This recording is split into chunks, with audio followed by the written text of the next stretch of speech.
Well, hopefully, I'm going to talk about the guidelines for studying the way. That's my intention. First, I want to express deep gratitude to my teacher, Inoue Roshi, who celebrated her 83rd birthday this past Friday. And thank you to everyone who contributed to her birthday money and signed the card. I'm sure she appreciated it very much. Every day, I realize more of the true gift she has given us here. One of the many jewels that this dragon left in her nest is the Temple Ground Press and the many books it has produced so far, which you will find on the carousel out in the entrance. And I'm sorry to sound like a salesperson. I'm just very enthusiastic about the fact that we have published our own books here. It's been a wonderful project to be involved in. So that's one of the gifts that she's given us. And if you read only these books, all the ones that we've published so far, you'll know all you need to know about Zen practice, really. There are just so many words out there about Zen.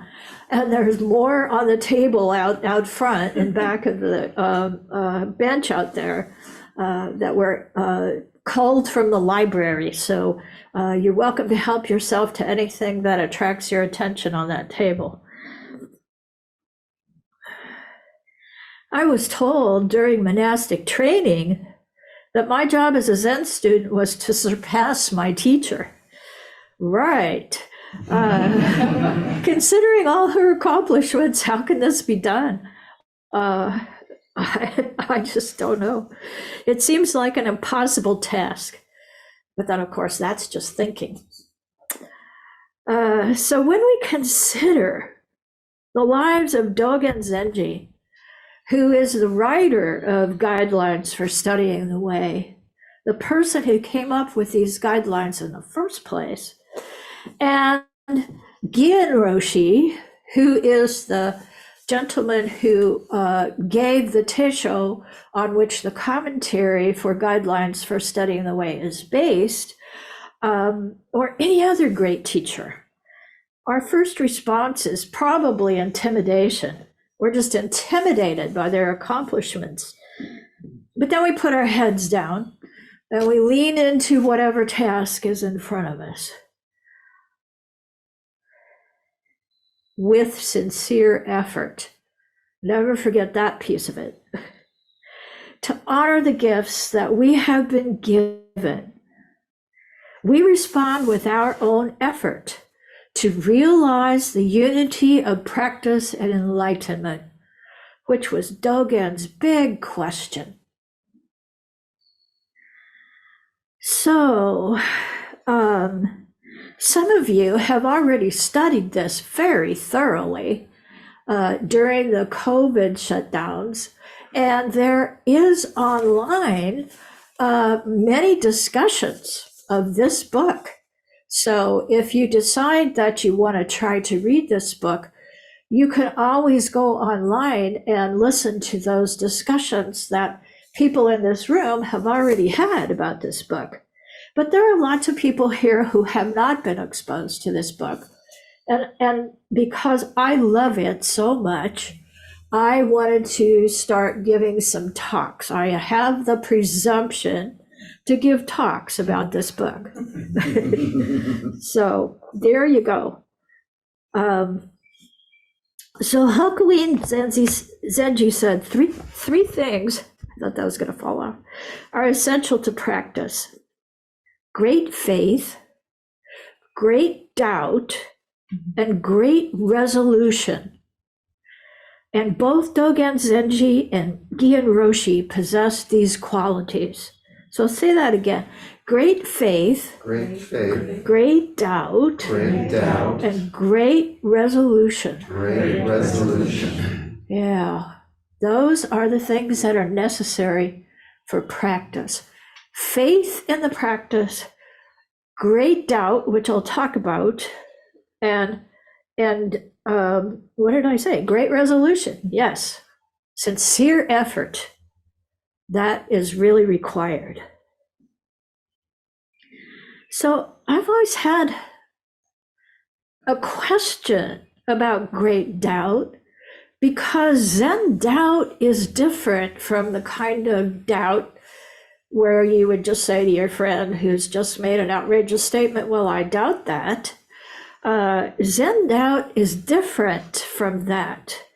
That great doubt is a fundamental, deep, and honest question, greater than any other, that no superficial answer would satisfy, settle it, or make it rest. So it's something that just keeps niggling at you, and nobody can give you a good answer for it, and you haven't been able to find one for yourself. So this is great doubt. I'll read the definition again. A fundamental, deep, and honest question, greater than any other, that no superficial answer will satisfy, settle it, or make it rest. And this is the kind of question that Dogen Zenji had. This is what drove him through much of his early years of practice. So he was born in 1200. And Dogen, which I haven't said, is the founder of Soto Zen in Japan. He brought Soto Zen from China to Japan. 1200. Wow. That's a long time ago. Almost 800 years of Zen practice in Japan. And this year we're celebrating 100 years of Soto Zen in America. So we're still in the nursery compared to that. So Dogen was brought up in kind of a aristocratic family, and was intended to be a courtier. But his mother died when he was 7, and before she died, she said, I really want you to become a monk. So when he was 13, he was ordained as a monk, and he started studying in the Tendai lineage, which is kind of a syncretic lineage that takes pieces from Soto and Rinzai and various different other schools of Zen, and and Shingon, which is a very esoteric version of Buddhist practice. And so he studied on Mount Hiei, which is right outside of Kyoto, for several years. And he almost immediately developed this question and this is what he said about it. The Buddha said, all sentient beings everywhere have Buddha nature. The Tathagata exists eternally and is without change. And if this is true, if we all have Buddha nature already, why should people seek enlightenment and practice to achieve enlightenment? That was his question. And he went around asking his teachers about this, and he never got a satisfactory answer. And this bugged him, of course. So he ended up in the temple of Eisai, the founder of Rinzai school in Japan. Eisai had gone to China and brought back the Lin Chi lineage. So he was the founder of Rinzai school in Japan. But by the time Dogen came to that temple in his search for an answer, Eisai had passed away. So he began to study with Myozen, who was Eisai's Dharma heir. And eventually, this was at Kennenji Temple, in Kyoto. Doesn't matter. They eventually, Dogen talked Myozen into going to China, back to the temple where Eisai had studied in China, which is Qingtai Monastery on Tianzhong Mountain. So they went back to China, and while Myozen stayed at this temple, at his teacher's temple, this monastery, Dogen wandered around China asking the teachers this question. And he kept running into these old monks and having encounters with old monks that taught him various different things. There's lots of great stories about Dogen in China. But eventually he ran into an old monk who directed him back to Qingtai Monastery, where there was a new teacher now that Dogen had been wandering around so much.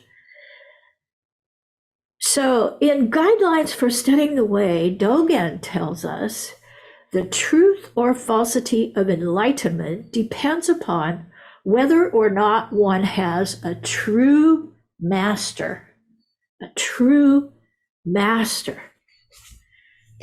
Now, Ru Jing was a true master. I'll just read you this quote about what he said about Zazen. If I can find it, I thought I had it marked here. Wrong book.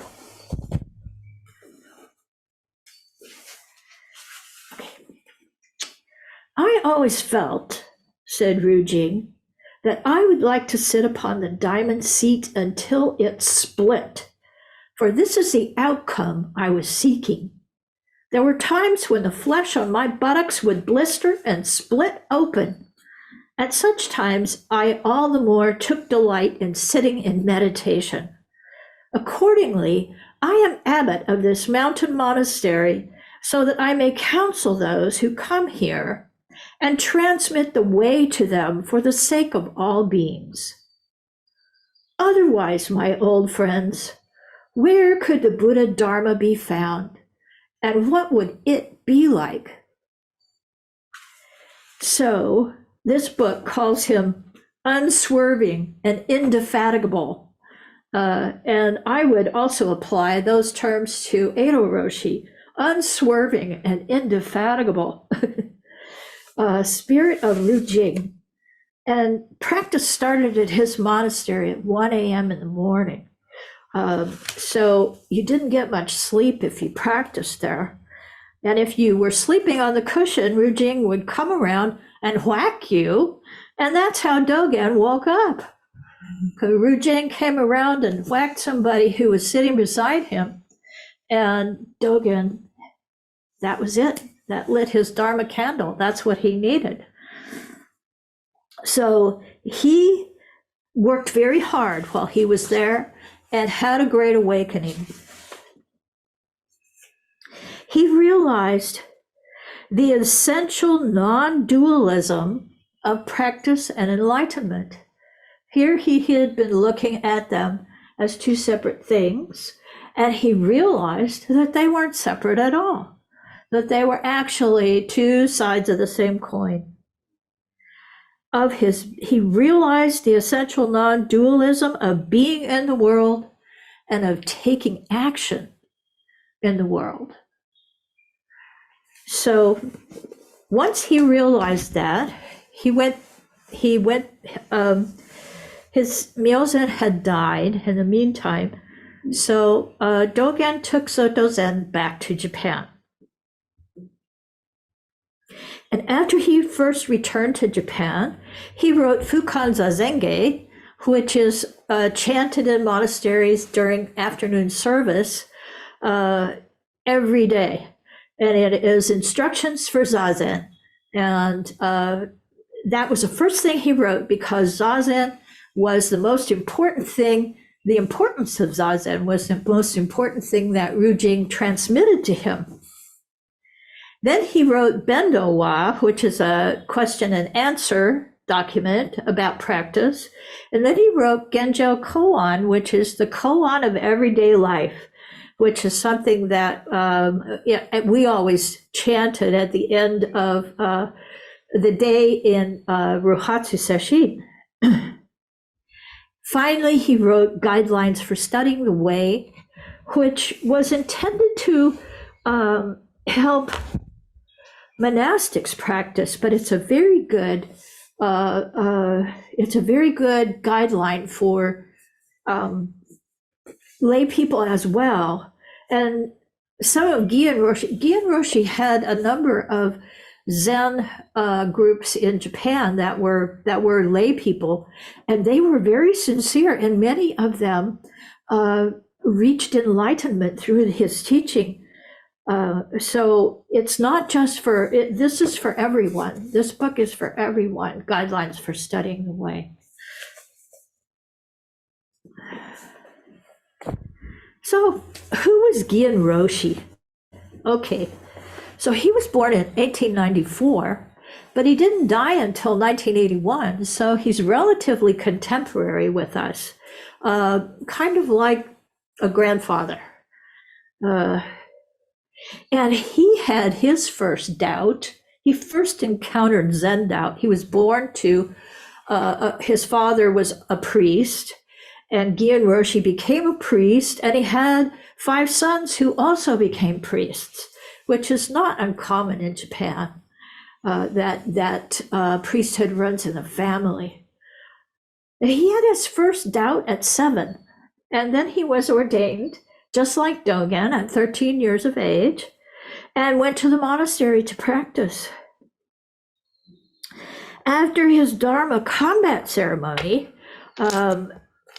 which is a ceremony during which, well, first you have to be head monk for a period of time. It could be a month, it could be 3 months for a practice period, which is 10 weeks. At the end of that practice period, then, you have your Dharma combat ceremony, during which the Sangha asks you questions and you have to answer them, just like that. So the question comes in, answer, question, answer. You know, it's a very intense experience if you are the person who is answering those questions.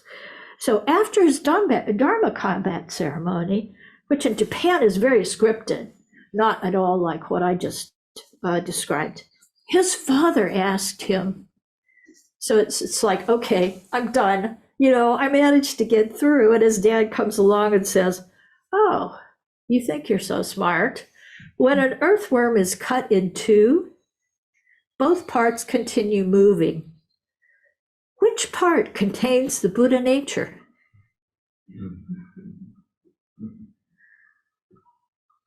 And his biography said that question bothered him for 3 years. So he trained with a lot of teachers in various monasteries around Japan, but his biography in here says his doubt never ceased. He focused on Zazen, and at 25 he had Kensho, which is an initial insight or awakening. So they have a very formal system in Japan of recognizing awakening and enlightenment. And you go into Dokusan with someone who has been given the credentials for testing people's enlightenment, and you go into Dokusan with this person, and you know it's a pass-fail sort of situation. It's way different, and sometimes I wish we had this kind of a system here in the United States, because anybody can decide they're enlightened and say they are, but nevertheless, we can tell. We can tell. You know, if somebody's really enlightened, you know it, you feel it. There's a presence there that a person who is not enlightened does not project. So it's important to find somebody who has that presence, that ability to transmit the Dharma without saying a word. At 28, Gien Roshi was given Inka Shomei at Sojiji, which is one of the headquarters temples of Soto Zen in Japan. And Inka Shomei is an official recognition. It's a paper that says, yeah, you have awakened. This guy is awakened. But after this, Gien Roshi married, and he began to teach at Ryusenji Temple in Hamamatsu. And I mentioned before that he had 5 sons who also became priests eventually. But he was suffering from the illness of seeing his enlightenment, which meant that he knew he was enlightened. He still knew that he still had that experience in his mind. And this was interfering with his ability to continue. And so he did Zazen continuously. And he had just started teaching at this temple, Ryusenji. He let his duties go. He let his family go. He just spent all his time in Zazen trying to break through this illness of seeing his own enlightenment. And he eventually succeeded. And the book says, through the grace of having practiced the great way with long years of bitter tears, Gien Roshi's teaching developed unparalleled penetration and clarity and unprecedented power. And this is really true. Gien Roshi's teaching is pure, it's simple, and yet it's very arresting. I mean, even at this remove, so Teisho, recording, translation, editing, printing, reading, even at that remove, Gien Roshi's teaching still stops the mind.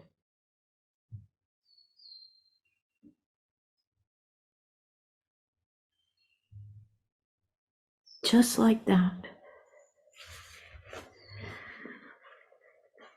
So because he was an exceedingly realized teacher, in 1952, monks started showing up at his temple. And they came to train with him because this is what happens.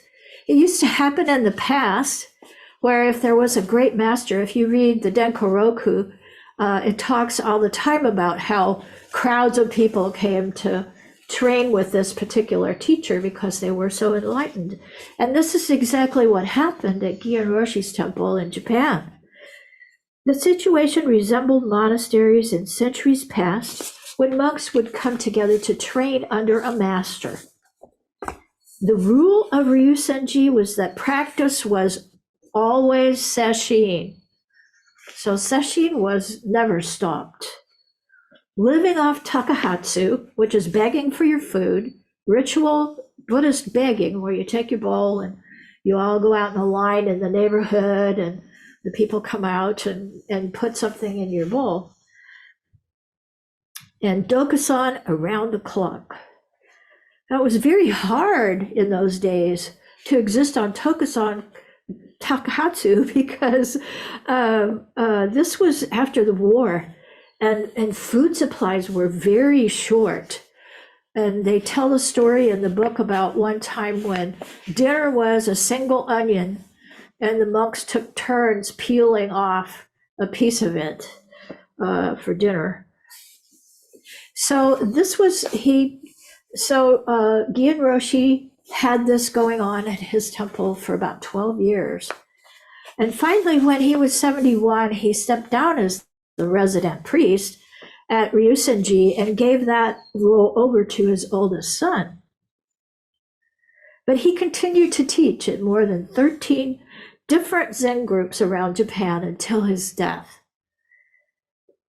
And the book says, regardless of distance, people came to practice, and through this encounter with true teaching, there were none who were not saved. So here is Gien Roshi's death poem.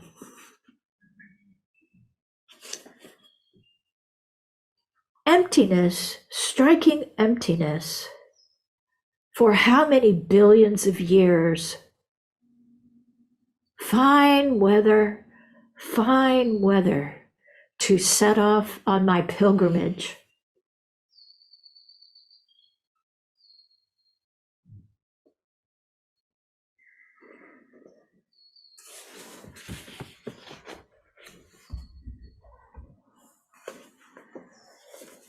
So now that we have some background on Dogen Zenji and on Gien Roshi, I will continue to explore this book, Guidelines for Studying the Way. And next time, I'll probably talk a little bit about Inoue Kondo Roshi, and Inoue goes first in the Japanese usage, who is Gien Roshi's son, who is the Abbot at Shorinji, and we had the privilege of meeting him when we were in Japan. And we also have several of his talks on YouTube. You have to be really patient when you listen to those because there's simultaneous translation going on. So it takes a long time to get the meaning of what's happening. But I remember the first talk that he gave, what stuck with me was he said, and it's just such a small thing, but what he said was that understanding is grasping.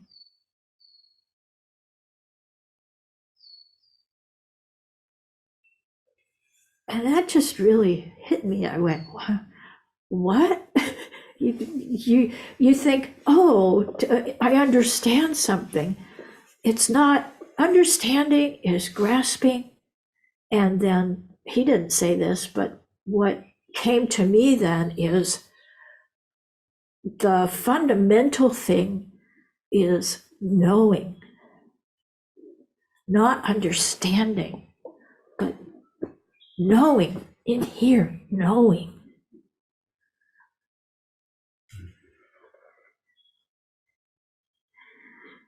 So in the end, as we all know, Zazen is all that really matters. Zazen is the basis of our practice. It's that big support system right there. Zazen is our guiding star. And from Zazen, everything else flows. Work practice, ceremony. Ceremony is Zazen in motion. All of it comes from Zazen.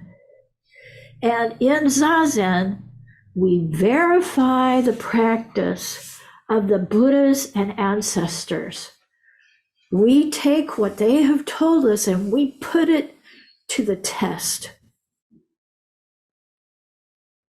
And when we wake up, it's like what do they call those scientific tests these days now, where they do it's like the gold standard for testing a vaccine or something, That's blind? The what? Double blind. Yeah, it's some double. Yeah. Anyway, it's we're doing one of these tests. We're doing the gold standard test on the things that the Buddhas have taught us. And when we wake up, it proves that what they've told us works. So we're verifying the practice of the Buddhas and ancestors through Zazen. I think that's cool.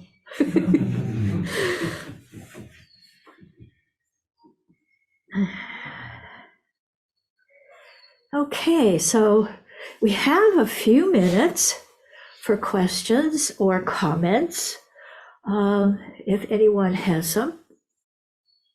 I'll look on Zoom here. Anybody on Zoom? Nope. Okay. How about out there? Yes, Natalia. Hi. Could you repeat the poem from Dogen Zenji? Yes. I'd be happy to repeat the poem. Okay. Emptiness striking emptiness for how many billions of years? Fine weather to set off on my pilgrimage.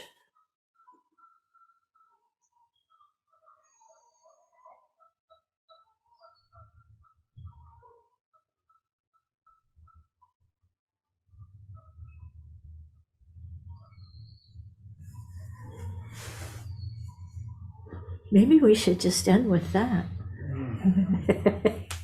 All right then. Thank you.